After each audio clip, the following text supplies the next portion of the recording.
Сегодня я расскажу вам про искусство балета.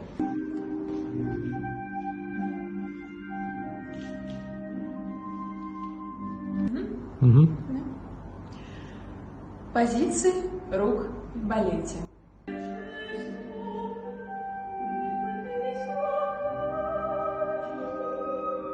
Сюда можешь иногда. А можно в разные? Да, вот в эти две. Да. Комедийный балет.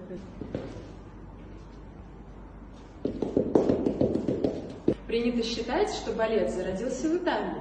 Но первое представление, которое хотели бы передать вам артистки, звучит как «пошел нахуй, колхозник ебаный». Все, что вы принесли в театр, это...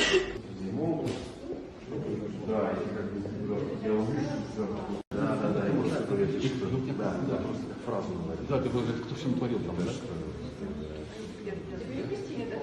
Да, сынок. О, класс. Я к тебе подсажу. Сальтуху давай.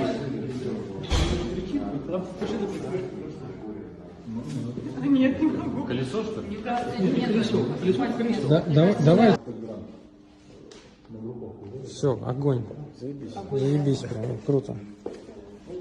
Круто. Прям.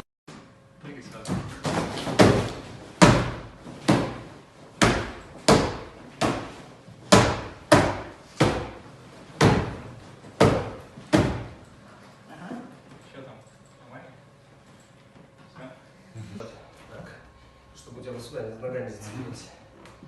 И раз, два.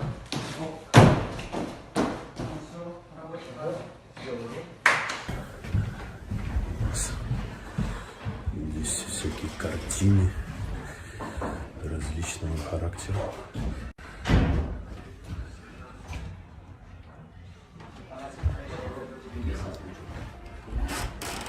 У нас здесь студия звукозаписи.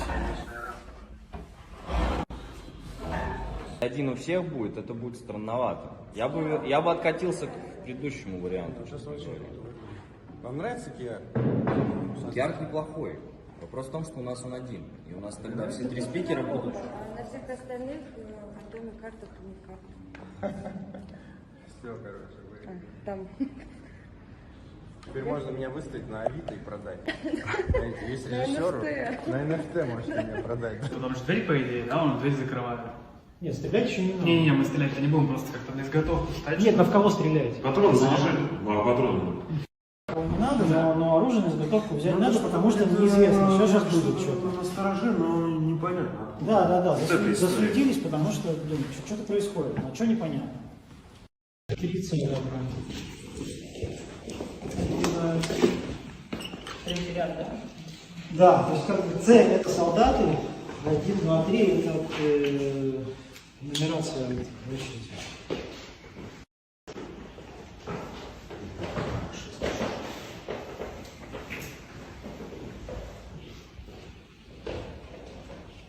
Готово? Камера. Камера.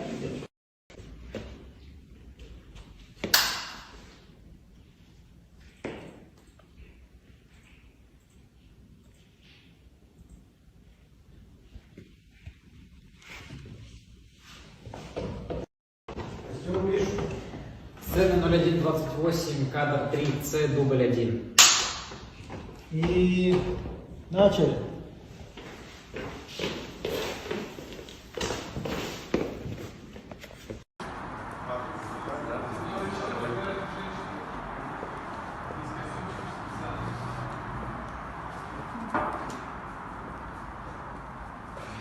Ну что, ты звезда? Да. А в нем свежо, кстати говоря.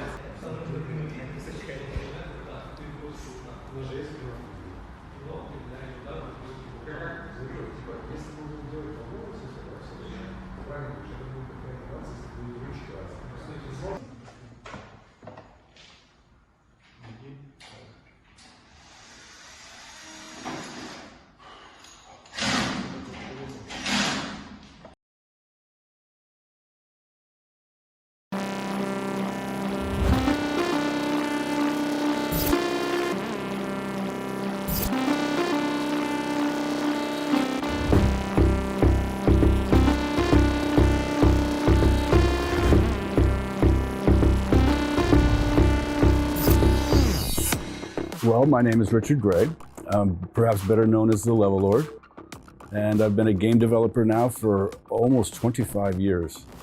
Oh, a long time. I guess my first game was Duke Nukem 3D, which is probably a very popular name that everyone knows. And then after that, I've been very lucky to work on some of the games I've worked on. After Duke Nukem, I got to work on the first add-on pack for Quake 1. That was a lot of fun, actually, to make games by myself. If I had my way, I would always make games with just me as a one-person company. There's no meetings, no commuting. But when I look back now, the games were so much simpler back then to make. Duke Nukem, we had maybe 8 people, 2 level designers for the whole game. And so you had much more control over the content, and things were just more simpler. The meetings were smaller and spent more time. We spent a lot more time just focusing on the game and making it fun. So I went from Duke Nukem to an id game, id Software game. And that was a lot of fun to be able to work on that. That was my first focus before I got hired, was to work on an id game and actually work at id, but that never happened. But to be working on Quake was a real blast. I always say it's a lot like, I enjoy eating pizza, but working at a pizzeria making pizza is not the same thing. And I love making games. It was one of the best jobs I've ever had. But again, it was very hard. We used to, you might not remember, but multiplayer games were played on a modem or a local network. You know, there was no internet and all that. But when the casual games started becoming very popular was when computers, the PC, everyone had one. Grandma had one. So what had happened was, it wasn't the games necessarily changed, it was the environment that changed. Mundfish is a good example. Before I met Rob and came to know Mundfish, I had been retired for over 10 years. As most people know, I live in Moscow now. I'm with a wonderful wife and daughter. And I don't, again, because the games had gotten so complicated, I just had no care anymore. I didn't want to play them. I didn't want to see them. I could care.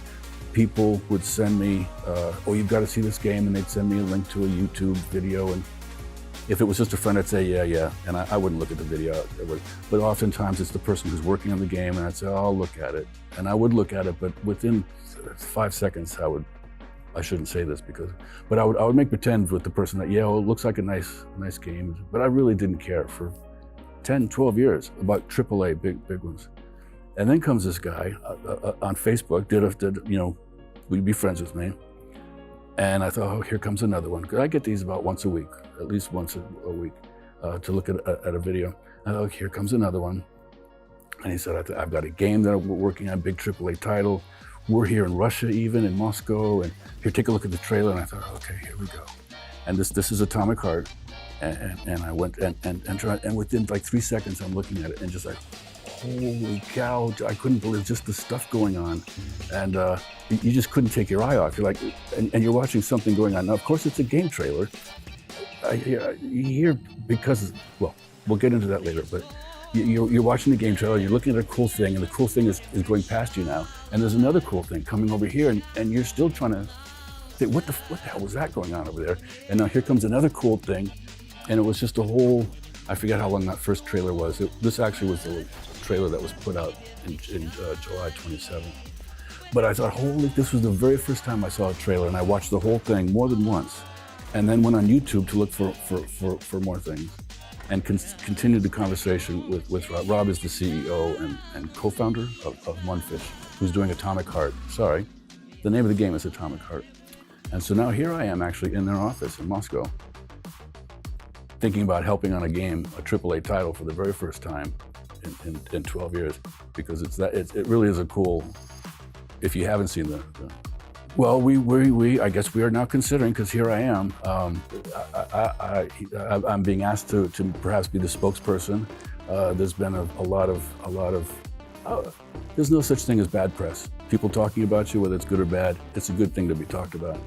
But there's been, as is typical with almost every AAA title game, because of the complexity and the size, when you start the game and you make your projections for when things are going to happen, and then of course things are always late. Again, what you've seen in the game trailer is, times that by, I don't know, 30, 40, 50 times is still going on. So, you know, it's a bunch of talented people, professionals. Again, these aren't kids. They're all veterans of other big games.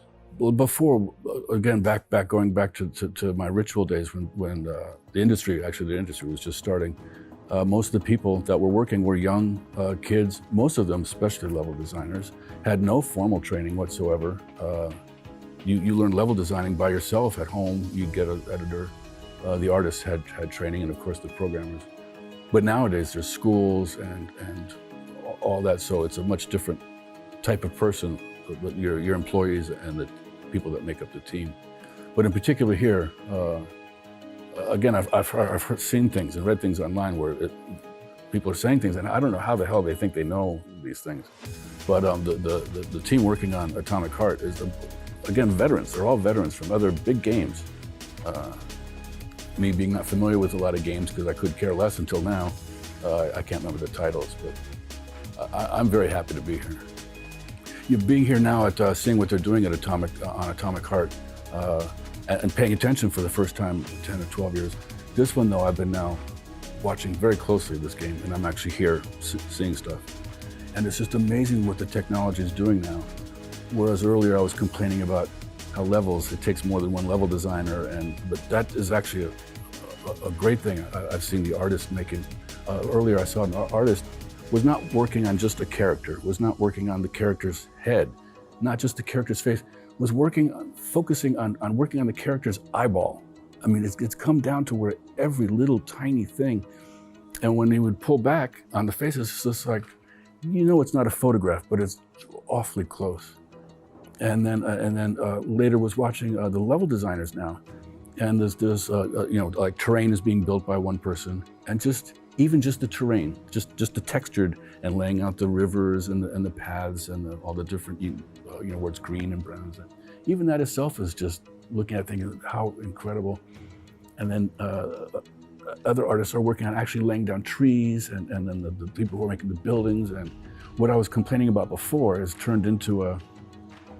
Maybe it was because I was in it when it was just starting. When I was in it, I was one level designer. And then there would be like 2 or 3 level designers working on one level like this. And then the artists started coming in, making models. Instead of me doing all the geometry, the artists would be making models. And of course, Atomic Heart is not the only game that has the technology. They're working with Unreal. We'll see. I think this is, I can't say, I can't put into words how I feel. I'm just very passionate about already with a lot of it has to do with the story, of course, and just go look at the trailer if you haven't seen it. If you looked at the trailer, you know what I'm talking about, and you're probably looking forward to was it the top 5? I'm not sure if it's still one of the top 5 anticipated games on Steam. People have a misconception. That's another thing that makes me mad, is this whole thing. People think open world means you have the whole earth to explore. That's not what open world means. Open world means, as I think you described, Rob, already, means it's not a linear game. You don't follow. It's an open world. And this shit where people say, oh, but it's only this big. It's like, fuck you. It's not the whole fucking earth. It's just this section here. But anyhow. So mention that, well, you guys can cut out. I'll say things, and then you can cut out more of the new technology. Again, seeing the level designing and the arts things that are going on, working on just the eyeball, that just fascinating. But I got to see up in St. Petersburg office, got to see the motion capture. Last time I saw motion capture, the person would put a black suit on, a black tights on, and would put little balls here and here and here, and it was just to that detail. And this evidently has the suit itself is all. It's not the cameras anymore watching the thing, watching the person move, and the cameras watching the little balls. It's the suit itself. Yeah, did I see that correctly? The suit itself is taking the data of the motion. And then there's a thing, somehow they were capturing the facial gestures too.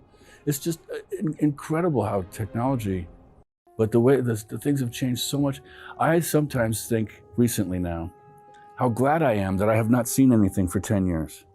Because if you watch something grow, you don't notice. But I'm seeing, like when it was here and I open it, it's like up here now. It's like, holy Yeah.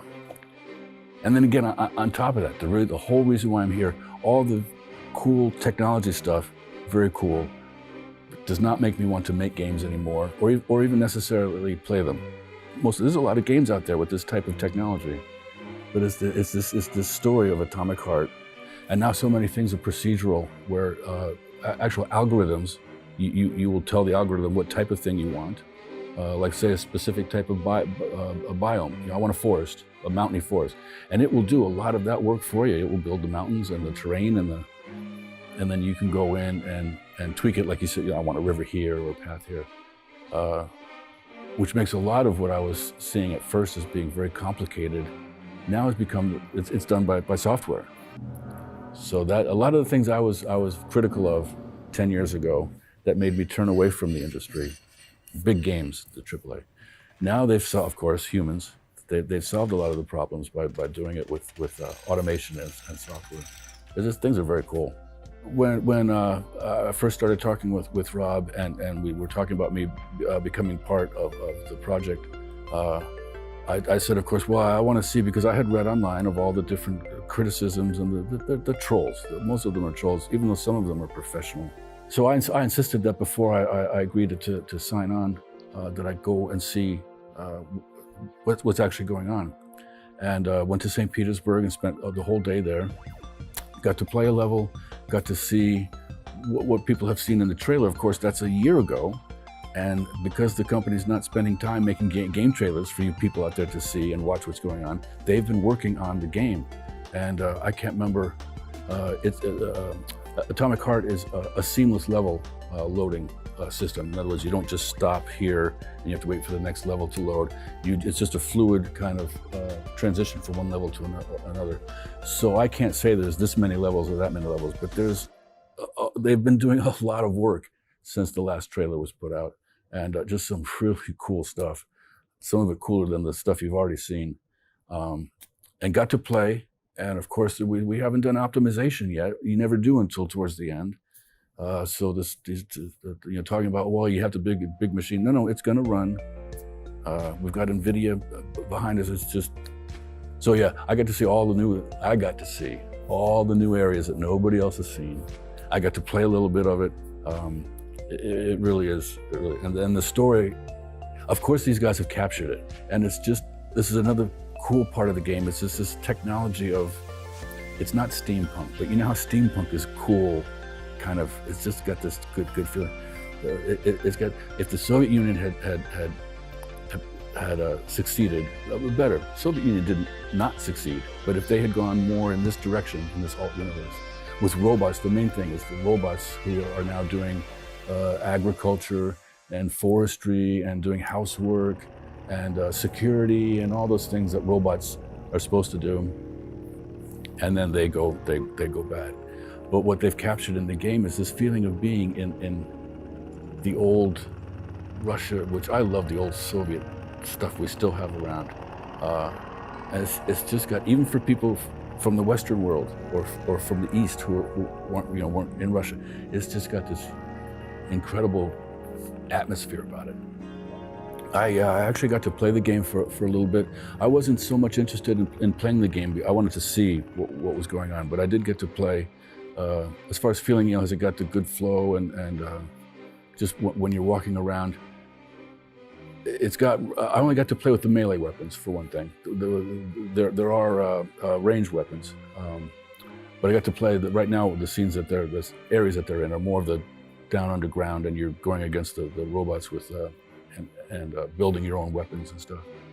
And it has a very good feel to it. A lot of the hand-to-hand, not hand-to-hand, but the melee weapons had a really good feel to it. And you really feel like you're beating the hell out of something, and if you don't do that quickly enough, that you're gonna be in trouble. One of the other things that's probably the most appealing thing about Atomic Heart is it's something I've never seen before. Of the games I know, even recent ones, it's got nothing. The story is different than anything you've ever seen. They've captured it better than you can imagine, where you really feel Soviet. It's a story like no other story. It's not another number 3, number 4, number 5 of the same the same story, just with updated technology. This is riding on cutting edge technology, but it's a story that has never been done before, and it's being done very well. It's not just doing strange stuff just to be strange. It all makes sense, but it's still strange and keeps you wondering what the hell's going on. But yeah, it's something you haven't seen before. Go look at the trailer and you'll know exactly what I'm talking about. For me, the only thing I know is that the game is being worked on. There's a lot of work been done, and it's a very unique IP and story about the Soviet era that I think everyone's going to like, and it's different. Yeah, I'm very excited and looking forward to the Atomic Heart coming out.